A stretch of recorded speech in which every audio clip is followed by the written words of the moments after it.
लेकिन जहाँ से भी हुआ है, लेकिन एग्जाम के दौरान क्वेश्चन पेपर तो वायरल हुआ है, तो पेपर लीक तो हुआ है, यानी एक प्रकार से बदनामी हो गया है 70वीं बीपीएससी, पूरा बदनाम। जब इतिहास के पन्नों में 70वीं बीपीएससी को लिखा जाएगा तो काले अक्षरों में लिखा जाएगा। अध्यक्ष साहब को लेकर के जो है छात्रों के बीच एक भ्रम की स्थिति बन गई है।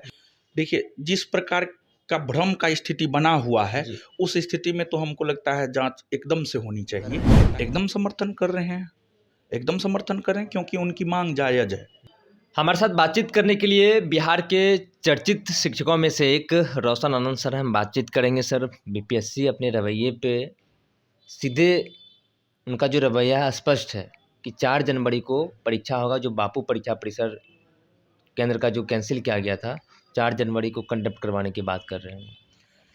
देखिए, उसको लेकर के तो नोटिस जारी कर दिया गया है कि हम 4 जनवरी को जो है फिर से नया सिरा से बापू परीक्षा परिसर का एग्ज़ाम कंडक्ट करवा रहे हैं। लेकिन छात्रों के द्वारा अलग अलग जिला में अलग अलग प्रकार का आरोप लगाया जा रहा है। जैसे गया में कहा जा रहा है कि माइक से जो है, लाउड स्पीकर से जो है आंसर लिखवाया जा रहा था, और भी अलग अलग जिला में अलग अलग प्रकार की बातें की जा रही है। तो उसको भी आयोग को, बीपीएससी आयोग को संज्ञान में लेकर के जो है जांच करना चाहिए कि क्या सही बात है जो छात्रों के द्वारा आरोप लगाया जा रहा है। अगर सही है तो एग्जाम कैंसिल करके पूरा बीपीएससी 70वीं को फिर से लेना चाहिए। और देखिए, कई प्रकार की घटनाएं घटित हुई है। जैसे देखिए, होता क्या है कि ऐसा मानना है, और संभवतः जो है न्यायालय का ऐसा मानना है, अगर एग्जाम के दौरान, एग्जाम 12 बजे से लेकर के 2 बजे के बीच था, अगर एग्जाम के दौरान क्वेश्चन पेपर वायरल होता है तो री एग्जाम होना चाहिए, ऐसा माननीय न्यायालय का मानना है। और छात्र जिस प्रकार का सबूत दिखा रहे हैं, यानी छात्र व्हाट्सएप पर जो है 12:30 बजे और 1 बजे के आसपास 70वीं बीपीएससी का क्वेश्चन दिखा रहे हैं, तो ये कहीं ना कहीं इस और इशारा करता है कि क्वेश्चन पेपर वायरल हुआ है। और जहाँ तक हमारी जानकारी है, वो क्वेश्चन पेपर वायरल होने की खबर जो है बापू परीक्षा परिसर से ही है, लेकिन जहाँ से भी हुआ है, लेकिन एग्जाम के दौरान क्वेश्चन पेपर तो वायरल हुआ है, तो पेपर लीक तो हुआ है। अब उसमें निश्चित तौर पर लड़के लाभ उठा पाए या नहीं उठा पाए, ये तो जांच का विषय है। लेकिन क्वेश्चन पेपर वायरल होने की स्थिति में एग्जाम को रद्द करके री एग्जाम होना चाहिए। बापू परीक्षा परिसर में फिर से एग्जाम करने की बात करें, लेकिन लगातार अभ्यर्थी जो है आंदोलन कर रहे हैं, सड़क पर बैठे हुए। उनकी मांग है कि पुनः परीक्षा 912 जो परीक्षा केंद्र है वहाँ पे एग्जाम कैंसिल हो सारे एग्जाम का, और सभी जगह फिर से परीक्षा हो, क्योंकि बापू परीक्षा परिसर में 12,000 अभ्यर्थी है। तो ये छात्रों की मांग जायज है। देखिए, अभी 13 दिसंबर को जो एग्जाम हुआ है, उसके क्वेश्चन पेपर का लेवल उसके बराबर तो नहीं रह सकता है। जैसे हम ही क्वेश्चन सेट करते हैं, या आप ही क्वेश्चन सेट करते हैं, या कोई भी क्वेश्चन सेट करता है, तो एक जैसा माइंड सेट हमेशा नहीं बना रहता है। क्वेश्चन पेपर, या तो क्वेश्चन पेपर का लेवल, यानी जो एग्जाम होने वाला है 4 जनवरी को, उसके क्वेश्चन पेपर का लेवल आप देखेंगे या तो अप होगा या डाउन होगा, लेकिन 13 दिसंबर वाला नहीं होगा, 13 दिसंबर जैसा नहीं होगा। तो कहीं ना कहीं छात्र प्रभावित होंगे इससे। अगर अप होगा लेवल, तो बापू परीक्षा परिसर में जो एग्जाम 12,000 छात्र देंगे वो प्रभावित होंगे। अगर डाउन होगा तो 13 दिसंबर को जो स्टूडेंट एग्जाम दिए हैं वो प्रभावित होंगे। तो कुल मिलाकर के छात्र प्रभावित हो रहे हैं, मतलब छात्रों के साथ न्याय नहीं हो रहा है, जस्टिस नहीं हो रहा है। तो इसलिए मेरा अपना मानना है कि री एग्जाम होना चाहिए। पूरा बीपीएससी 70वीं बीपीएससी के लिए फिर से एग्जाम होना चाहिए।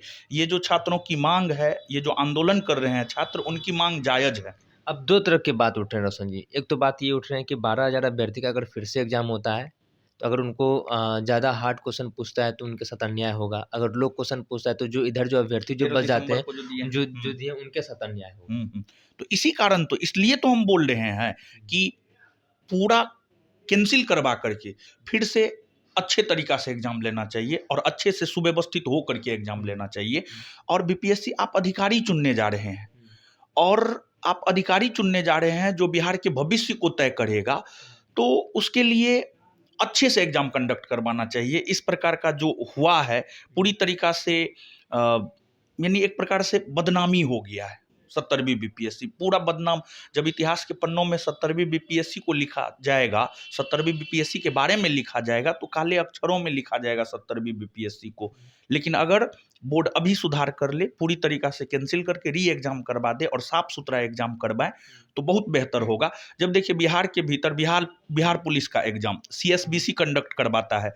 2023 में एग्जाम हुआ, क्वेश्चन पेपर लीक हो गया, CSBC रद्द करवा करके 2024 में नए सिरा से एग्जाम लिया और साफ सुथरा एग्जाम लिया। जब बिहार पुलिस परीक्षा कंडक्ट करवाने वाला बोर्ड CSBC बोर्ड ऐसा करवा सकता है, तो BPSC तो एक संवैधानिक संस्था है, वो करवाने में निश्चित तौर पर सक्षम है और उसको ऐसा करना भी चाहिए अगर बदनामी से बचना है। अगर BPSC का इतिहास काले अक्षरों में ना लिखा जाना चाहिए, तो इसके लिए हमको लगता है फिर से करवाना चाहिए। अभ्यर्थी लगातार अपनी मांगों को लेकर सड़क पर बैठे हुए हैं और बीपीएससी के चेयरमैन की इस्तीफे की बात कर रहे हैं, क्योंकि जिस तरीके से इसके पहले अतुल प्रसाद थे, फेयर तरीके से एग्जाम हो रहा था, कोई धांधली की कुछ भी ऐसी नोटिफिकेशन या संदेश मैसेज कुछ भी कहीं से नहीं आया था। लेकिन 17वें बीपीएससी में स्टार्टिंग से ही नॉर्मलाइजेशन का मुद्दा हो, चाहे फॉर्म भरने का समस्या हो, लगातार जो है समस्याएं उत्पन्न हो रही है। अभ्यर्थी लगातार इस्तीफे की मांग कर रहे हैं। देखिए, अध्यक्ष साहब को लेकर के जो है छात्रों के बीच एक भ्रम की स्थिति बन गई है और बस यही वजह है कि जो छात्र मांग कर रहे हैं कि अध्यक्ष को इस्तीफा देना चाहिए। तो ठीक है, अगर मान लिया जाए कि ठीक है आप इस्तीफा नहीं देते हैं, लेकिन फिर इस एग्जाम को कैंसिल करवा करके आप पारदर्शी रूप से एग्जाम कंडक्ट करवाइए। आप ही रहिए पद पे, कोई दिक्कत नहीं है, लेकिन साफ सुथरा एग्जाम कंडक्ट करवाइए। लेकिन एक बात भी सामने निकल कर आ रही है कि क्वेश्चन पेपर को लेकर कहा यह जाता है कि कुछ नामी गिरामी शिक्षक संस्थान ऐसे अभ्यर्थियों का ये आरोप है कि उनके सेट से 25-30 क्वेश्चन मिल गए। ये बड़ा आरोप लगा रहे हैं कि आखिर प्रश्न पत्र सेट किसने किया एग्जाम में, इतने बड़े संस्थान है, बीपीएससी संवैधानिक संस्था है, ये सवाल खड़े होने लगे हैं। देखिए, अब जहाँ तक प्रैक्टिस सेट का सवाल है, अब ये तो हम देखे नहीं हैं और बिना देखे सुने जो है कुछ भी कमेंट करना उचित नहीं समझ रहे हैं। लेकिन ये सही है सर कि किसी गैर प्राइवेट या आप ही को या कोई भी शिक्षक हो, संवैधानिक संस्था है बीपीएससी, कि उनके प्रश्न पत्र सेट करिए, सही है?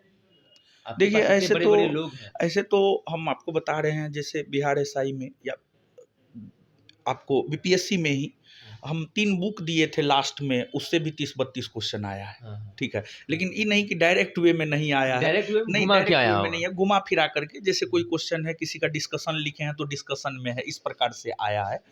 तो आ सकता है, लेकिन डायरेक्ट आना ये तो पूरी मतलब पूरी नहीं लगता। ये नहीं तब तो दिक्कत है, तब कहीं ना कहीं जांच का हाँ, विषय है। हाँ। जांच, अच्छा जांच होनी चाहिए जिससे 17वें बीपीएससी को लेकर तमाम बातें, भ्रांतियां, बहुत सारी बातें सामने आई। देखिए, जिस प्रकार का भ्रम का स्थिति बना हुआ है, जी। उस स्थिति में तो हमको लगता है जांच एकदम से होनी चाहिए, ताकि एक विश्वसनीयता छात्रों के बीच बनाई जा सके। रोशन आनंद सर, बीपीएससी के जो अभ्यर्थी प्रदर्शन कर रहे हैं, अपनी मांगों को लेकर बैठे हुए हैं, क्या समर्थन कर रहे हैं आप? एकदम समर्थन कर रहे हैं, एकदम समर्थन कर रहे हैं, क्योंकि उनकी मांग जायज है, इसलिए मेरा पूरा समर्थन है। देखिए, आप रोशन आनंद सर को सुन रहे थे, सीधे तौर पर इन्होंने कहा कि जो बीपीएससी के अभ्यर्थी हैं, जो प्रदर्शन कर रहे हैं, जो बैठे हुए हैं, उनका सपोर्ट है और जो भी बातें इन्होंने कही, तमाम बातें अपनी इस वीडियो में सुनी। बने रहिए फर्स्ट बार झारखंड के साथ, मैं सचिन पटना। भारतीय जनता पार्टी का सदस्य बनने के लिए 8800002024 पर मिस्ड कॉल करें। निवेदक, भारतीय जनता पार्टी, बिहार।